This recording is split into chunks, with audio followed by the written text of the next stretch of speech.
एक बात है जो आजकल लगभग हर तरफ सुनाई देती है कि हम एक बहुत ही अंधकार भरे युग में जी रहे हैं। ये पतन का समय है, भौतिकवाद का, जहाँ सारे नैतिक मूल्य जैसे खत्म हो रहे हैं। सही बात है, ये धारणा बहुत आम है। और मन में एक तस्वीर बनती है कि शायद पुराने जमाने में, सदियों पहले, लोग बहुत अच्छे हुआ करते थे, ज्यादा नैतिक, ज्यादा प्रकाश से भरे हुए।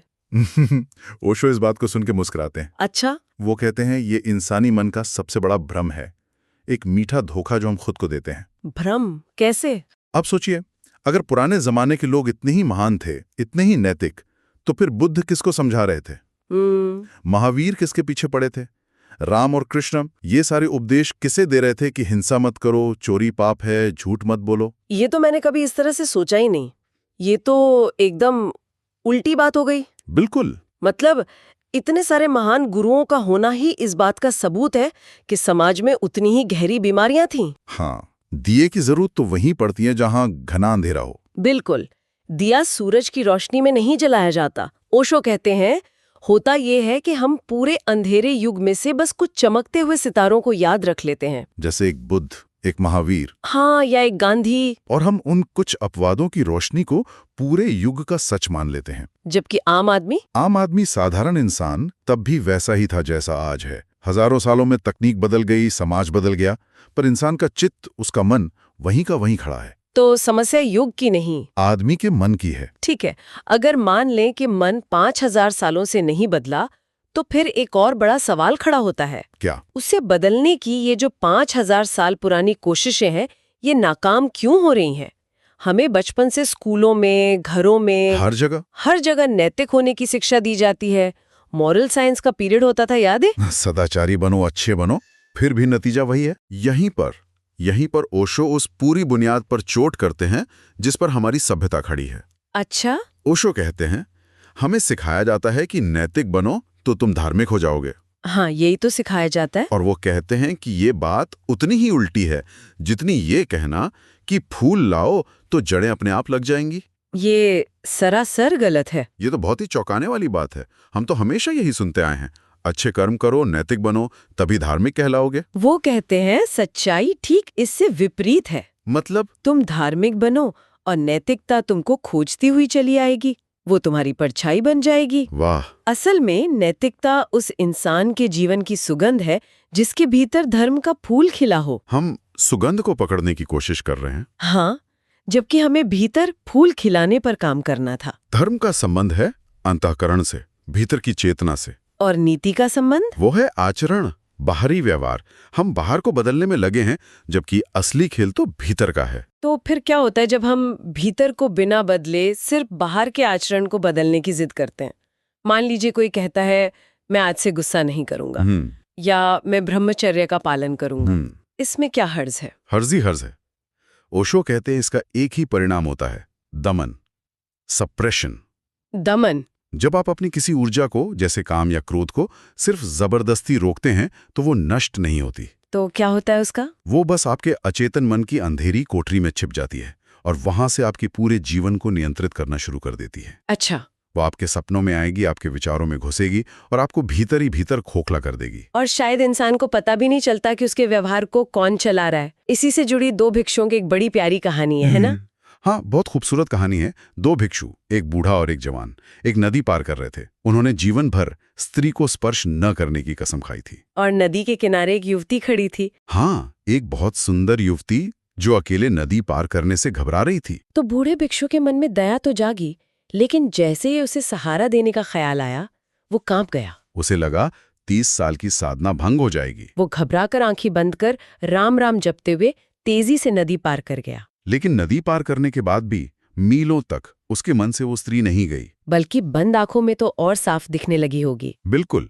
जब उसने चिढ़कर पीछे मुड़कर देखा तो उसकी आंखें फटी रह गईं। वो जवान भिक्षु उस लड़की को अपने कंधे पर बिठाकर नदी पार करा रहा था। तो बूढ़े भिक्षु के भीतर तो आग लग गई होगी। क्रोध, ईर्ष्या सब एक साथ उबल पड़ा। आश्रम पहुंचते ही उसने जवान भिक्षु को डांटा, तुमने पाप कर दिया है, हमारी सारी साधना भंग कर दी। और फिर? ओशो हौले से हंसते हुए कहते हैं, वो युवा भिक्षु मुस्कुराया। उसने क्या कहा? उसने कहा, मैं तो उस युवती को घंटे भर पहले नदी किनारे उतार भी आया, लेकिन लगता है आप उसे अभी भी अपने कंधे पर ढो रहे हैं। वाह! क्या बात है। मतलब बूढ़ा भिक्षु शारीरिक रूप से दूर था पर मानसिक रूप से पूरी तरह उसी में उलझा हुआ था। हाँ, और जवान भिक्षु ने मदद की और आगे बढ़ गया। दमन का यही मतलब है, चीजों को मन में ढोते रहना। हाँ, जिसे हम दबाते हैं वो हमारे भीतर और जिंदा हो जाता है, वो हमारे अचेतन पर कब्जा कर लेता है। तो अगर कोई इंसान लगातार अपनी इच्छाओं को दबाता रहे तो इसका उसके मन पर क्या असर पड़ता होगा?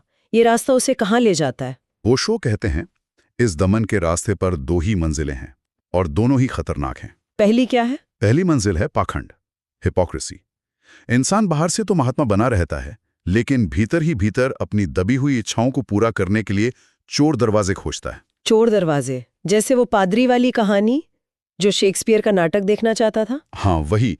पादरी होकर नाटक देखना पाप माना जाता था, तो उसने थिएटर के मैनेजर को एक गुप्त चिट्ठी लिखी कि क्या कोई पिछला दरवाजा है? हाँ, कि क्या कोई पिछला दरवाजा है जिससे मैं रात के अंधेरे में चुपके से आ सकूं और किसी को पता न चले। और मैनेजर का जवाब तो उससे भी शानदार था। मैनेजर ने जवाब दिया, आदरणीय, हमारे पास लोगों से छिपने के लिए तो पिछला दरवाजा है, पर परमात्मा से छुपने का कोई दरवाजा नहीं है। क्या बात है, ये चोर दरवाजे ही पाखंड है। बिल्कुल।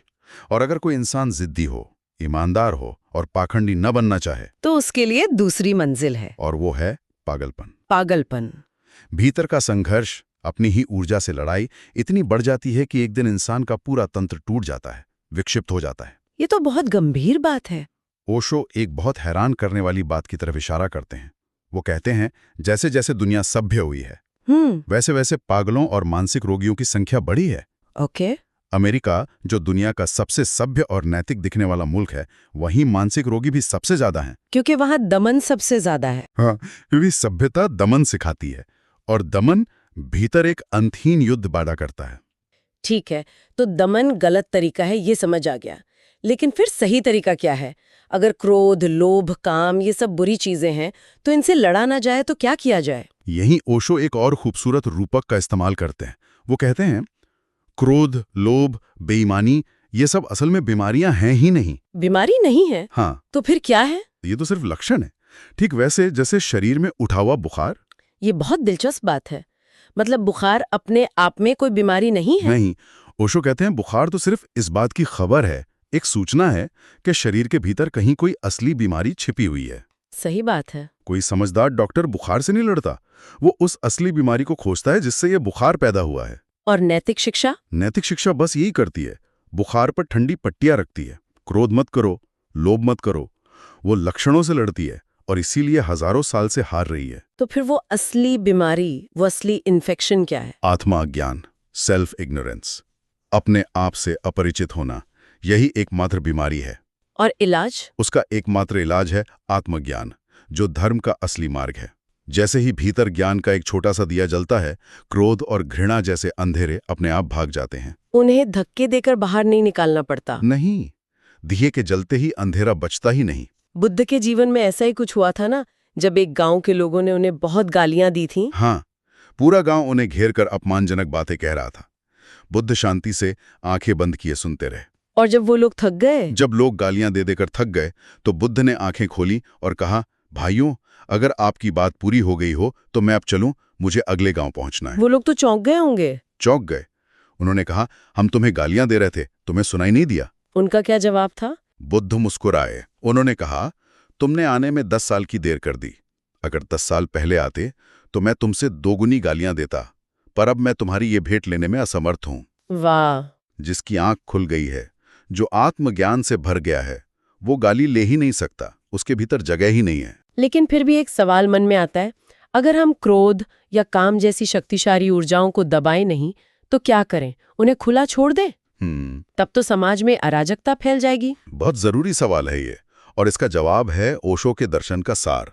वो कहते हैं, समाधान दमन नहीं, रूपांतरण है, ट्रांसफॉर्मेशन। रूपांतरण? ऊर्जा को नष्ट नहीं करना है, नहीं दबाना है, उसे एक नई दिशा देनी है।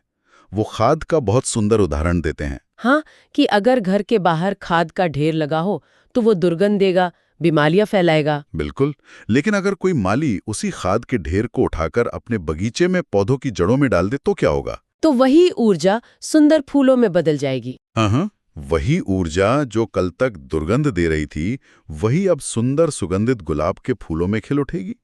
ऊर्जा वही है, बस उसका रूप बदल गया। तो ओशो कहते हैं प्रेम क्या है? वही ऊर्जा है जो कभी क्रोध थी। बिल्कुल। ब्रह्मचर्य क्या है? वही ऊर्जा है जो कभी काम थी। ये दुश्मन नहीं है, ये एक ही शक्ति के अलग अलग रूप हैं।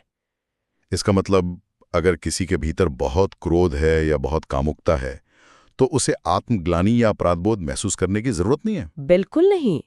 ओशो कहते हैं ऐसे व्यक्ति को तो खुश होना चाहिए कि उसके पास रूपांतरित होने के लिए कितनी शक्तिशाली ऊर्जा मौजूद है। जिसके पास खाद का बड़ा ढेर है वो उतने ही ज्यादा फूल खिला सकता है। नैतिक शिक्षा हमें आत्मनिंदा सिखाती है। वो कहती है तुम बुरे हो, तुम पापी हो। और जो आदमी अपनी ही नजरों में गिर जाता है, उसके विकास के सारे दरवाजे बंद हो जाते हैं। सही बात। ये पूरी बात सुनकर मुझे माओ के बचपन की वो कहानी याद आ रही है। वो इतनी खूबसूरती से इस पूरी बात को समझा देती है। हाँ, बहुत मार्मिक कहानी है। माओ की माँ का एक बहुत सुंदर बगीचा था। एक बार माँ बहुत बीमार पड़ गई, तो बगीचे की देखभाल की जिम्मेदारी छोटे माओ पर आ गई। और उसने बहुत मेहनत की। वो दिन रात एक एक फूल को पानी से नहलाता था, एक एक पत्ते को कपड़े से पोंछकर चमकाता था। लेकिन हुआ उल्टा। कुछ ही हफ्तों में पूरी बगिया मुरझाने लगी, पौधे सूखने लगे। जब माँ ठीक होकर बाहर आई तो अपनी बगिया को बर्बाद देखकर रोने लगी। उसने माओ से पूछा, ये क्या किया?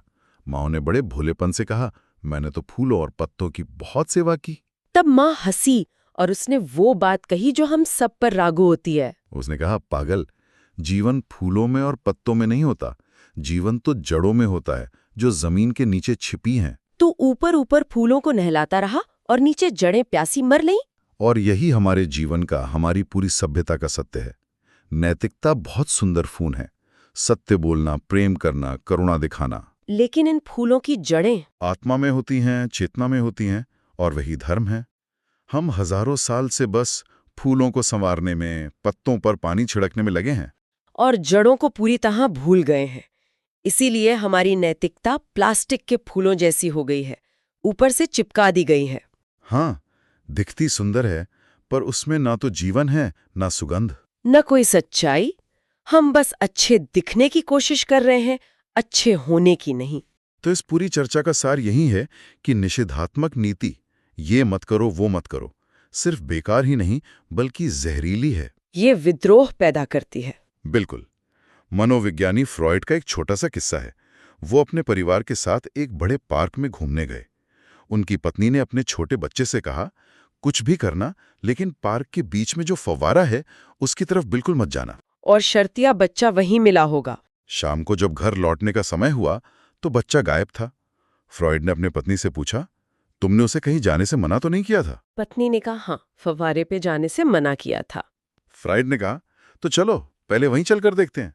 और बच्चा वहीं पानी में खिलता हुआ मिला। जिस चीज के लिए मना किया जाता है, मन सबसे पहले वहीं दौड़ता है। हाँ, तो ये जो आज की पीढ़ी में इतना विद्रोह दिख रहा है, वो शायद इन्हीं हजारों साल पुरानी मत करो वाली शिक्षाओं का नतीजा है। उसी के खिलाफ एक प्रतिक्रिया है। बिल्कुल। अब उसी बासी और असफल हो चुकी शिक्षा को दोहराने से सिवाय और विद्रोह के कुछ हासिल नहीं होगा। रास्ता निषेध का नहीं, रूपांतरण का है। एक पॉजिटिव धर्म का। हाँ, एक विधायक धर्म का, जो भीतर की चेतना को जगाने पर जोर दे, जो जड़ों पर काम करे, फूलों पर नहीं। ओशो कहते हैं, अगर मेरी इन बातों से किसी को चोट पहुंची हो तो मैं बहुत आनंदित हूं, क्योंकि चोट से ही चिंतन पैदा होता है। धन्य भागी हैं वो जिन्हें सच की चोट पहुंचती है। वो आखिर में ये सवाल हमारे सुनने वालों के लिए शायद सोचने जैसा है कि हम अपने जीवन की ऊर्जा कहाँ लगा रहे हैं?